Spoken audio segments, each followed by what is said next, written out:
الحمد لله. لما عملت الهجرة العشوائية السنة اللي فاتت والسنة اللي قبلها مجانا، وحط تحت كلمة مجانا 100,000 خط. في 7 كسبوا الحمد لله. السنة اللي فاتت في 4 منهم 3 أرقامهم حلوة جدا، 2000 5000 14000. فطبعا الحمد لله يعني. لكن السنة دي أنا مش هقدر إن أنا أعمل الهجرة العشوائية تاني.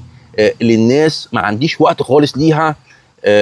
وكمان كنت بتشتم، والناس اللي كانت شغاله معايا كانت بتشتم. فانا مش هعملها، لكن بوعدكم هعمل لكم فيديوهات ازاي تعمل الهجره العشوائيه سهله جدا جدا جدا جدا. وهكون معاكم على الخط على طول من النهارده ان شاء الله لحد ما الهجره تفتح وتخلص. انا هبدا اركز في الفيديوهات بتاعت الهجره معاكم، حقكم عليا. انا مش هسيبكم والله.